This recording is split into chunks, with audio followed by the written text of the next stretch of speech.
এত জনপ্রিয় নেতা যিনি বাংলাদেশের প্রথম প্রেসিডেন্ট, প্রথম প্রধানমন্ত্রী, সেই ব্যক্তিকে এত এত কারচুপি এবং নিন্দনীয় নির্বাচনে অংশগ্রহণ করতে এসে, তারপরে 1979 সালে জিয়াউর রহমানের নির্বাচন, 86 সালে মানে হোসাইন মোহাম্মদ এরশাদের এবং 88 সালে হোসাইন মোহাম্মদ এরশাদের নির্বাচন।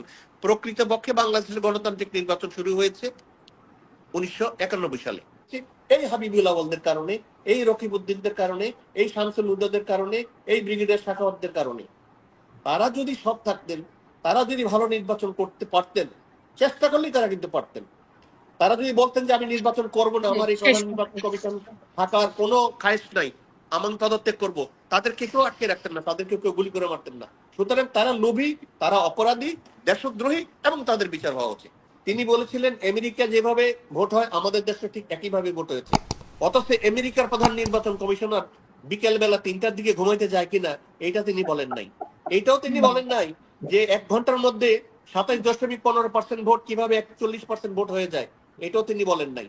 কারণ এই সমস্ত কুলাঙ্গার প্রকৃতির চরিত্রহীন লোভী মানুষ, যারা একটি দলের আজ্ঞাবহ হয়ে এই দেশের গণতন্ত্র, মানুষের মৌলিক অধিকার, ভোটাধিকার এবং এই দেশকে ধ্বংসের দ্বার প্রান্তে নিয়ে গেছেন, তাদের বিবেক আছে বলে আমি মনে করি না।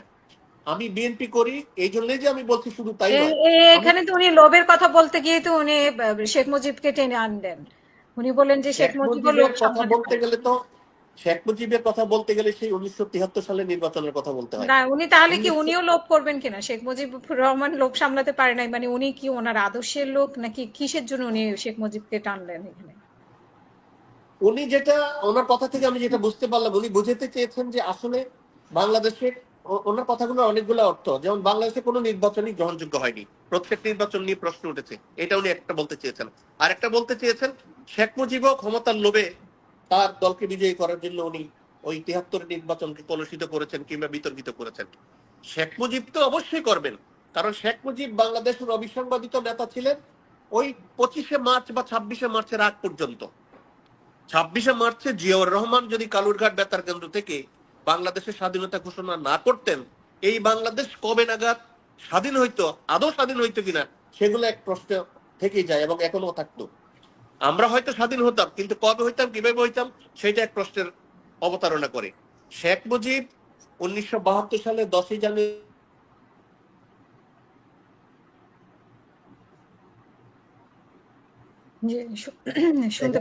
নির্বাচন দিয়েছেন এবং সেই নির্বাচনে তিনি এমন কারচুপি করেছেন যে হেলিকপ্টার দিয়ে উনি ব্যালট বাক্সে উড়িয়ে আনতে হয়েছে। উনি প্রার্থীকে হাইজ্যাক করে এক জায়গা থেকে আরেক জায়গায় নিয়ে যেতে হয়েছে। এত জনপ্রিয় নেতা যিনি বাংলাদেশের প্রথম প্রেসিডেন্ট, প্রথম প্রধানমন্ত্রী, সেই ব্যক্তিকে এত এত কারচুপি এবং নিন্দনীয় নির্বাচনে অংশগ্রহণ করতে এসে, তারপরে 1979 সালে জিয়াউর রহমানের নির্বাচন, 86 সালে মানে হোসাইন মোহাম্মদ এরশাদের এবং 88 সালে হোসাইন মোহাম্মদ এরশাদের নির্বাচন। প্রকৃতপক্ষে বাংলাদেশের গণতান্ত্রিক নির্বাচন শুরু হয়েছে 1991 সালে এবং সেই নির্বাচনে বিএনপি 146টি আসন পায়। তারপরে 1996 সালে 2টি নির্বাচন হয়, একটি হলো বিএনপি করে যেটাকে নিয়ম রক্ষার নির্বাচন, পরবর্তীতে আরেকটি নির্বাচন হয় যেটা তত্ত্বাবধায়ক সরকারের অধীনে। তারপরে 2001, 2008, 2014, 2018 এবং 2024। কিন্তু হাবিবুল আওয়ালের মতো এইরকম ভাবে নির্বাচন কমিশনের প্রতিটি মানুষকে তার আজ্ঞাবহ করে তার নির্দেশ মতো আমি আর ডেমি নির্বাচন মনে হয় বাংলাদেশের ইতিহাসে দ্বিতীয় কোনোদিন হবেও না, আর আগে তো হয় নাই, যদিও 2018 সালে মধ্যরাতে একটা নির্বাচন হয়েছিল। সুতরাং এই মানুষটাকে আমি মনে করি বাংলাদেশে এমন একটি শাস্তি প্রদান করা উচিত যাতে ভবিষ্যতে, এবার সেনাবাহিনী থেকে যাক, সামরিক বাহিনী থেকে যাক, সিভিল প্রশাসন থেকে যাক, কিংবা বিচারপতিদের অংশ থেকে যেই যাক, নির্বাচন কমিশনার কিংবা প্রধান নির্বাচন কমিশনার যেন কখনোই দুর্নীতি কিংবা স্বজনপ্রীতি করার কোনো দুঃসাহস দেখা বা সাহস না পায়। তাদেরকে এমন এক্সাম্পলারি পানিশমেন্ট দেওয়া উচিত, অন্তত ব্যক্তিগতভাবে আমি এটা আশা করি।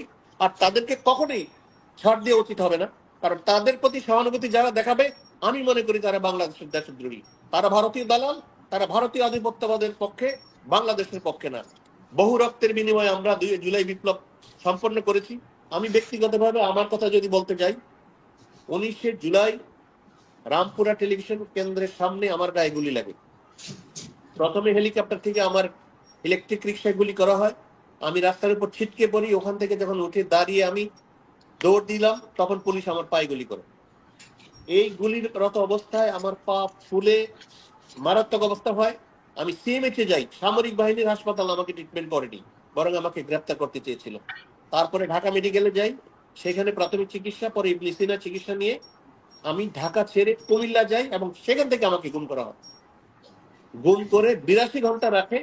তারপরে মির্জা ফখরুল ইসলাম আলমগীর যখন আমাকে বিবৃতি দেওয়া হয় যে তা আমাকে যেন আইনের কাছে, আইনের হাতে সোপর্দ করা হয়, তারপরে আমাকে তারা আইনের হাতে সোপর্দ করে এবং জেলে প্রেরণ করে। 5ই আগস্টের পর 6 আগস্টে আমি মুক্তি পাই।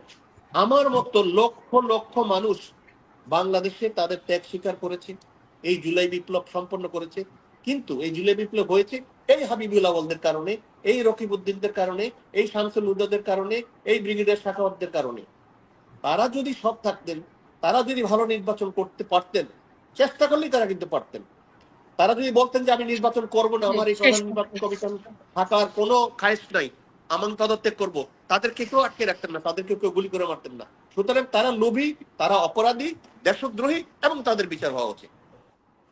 যারা নির্বাচন কমিশনার এবং প্রধান নির্বাচন কমিশনার হিসেবে দায়িত্ব পালন করেছেন, তারা কিন্তু 12 কোটি ভোটারের মগজ নিয়ে, চিন্তা নিয়ে, ইচ্ছা নিয়ে, তাদের আদর্শ নিয়ে তারা খেলা করেছেন, এক ধরনের লুকোচুরি খেলা করেছেন। আমরা 16 বছর ভোট দিতে পারিনি। যেই ছেলেটার বয়স এখন 32 বছর, সে 16 বছর ভোট দিতে পারে নাই, বা 34 বছর সে ভোট দিতে পারে নাই। এই হাবিবুল আওয়ালরা, এই রকিবউদ্দিনরা, এই শামসুল হুদারা, তারা কিন্তু আমাদের ভোটাধিকার তো নষ্ট করেছেনই, সারা বিশ্বের কাছে বাংলাদেশকে এত ছোট করেছেন যে সারা বিশ্বের মানুষ বাংলাদেশের নাম ভোটের শুনলে পরে তো উনি বলেছেন, উনি তো মানে বলেছেন যে সুন্দর ভোট হয়েছে, ভালো ভোট হয়েছে, এটা তো উনি বলেছেন। সো এটা তো উনি বলেছেন, তাহলে এখন কেন উনি স্বীকার করছেন ডক্টর যে মোস্তফা আমি স্যারের কখনো কাছে নির্বাচন করেছি? জি এখন তো উনি নিজেই বলছেন, ওনাকে তো কেউ পিঠে স্বীকার করে নাই, উনি নিজে বলছেন আমি পাতানো নির্বাচন আমাদের করেছি। আমাদের আমাদের নিশ্চয় মনে আছে ডক্টর মোস্তফা স্যার, আর আপনিও তখন টকশো করতেন, আমরা তো এখানে যারা আছি সবাই করতাম। আমাদের নিশ্চয় মনে আছে যে ওনারা কি বলেছিলেন নির্বাচন নিয়ে। তখন আমরা মানে মনে হয় যে আমরাই অপরাধী হয়ে গেলাম। হামিডামি নির্বাচন করেছেন, ওনারা বলেছেন সুষ্ঠু হয়েছে, সুন্দর হয়েছে।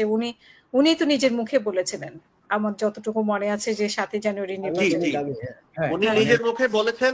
কিন্তু আমার যে জায়গাটা আমার কষ্টটা লাগে সেটা হলো, এই যে 2008, 2014, 2018 এবং 2024, এই 4টি নির্বাচনে একজন মানুষও কি সৎ ছিল না যে মেরুদণ্ডটা সোজা করে অন্তত বলতে পারে যে না, আমি এই অন্যায়ের সাথে থাকবো না, সুতরাং আমি পদত্যাগ করলাম? জি, একটা মানুষও কি ছিল না?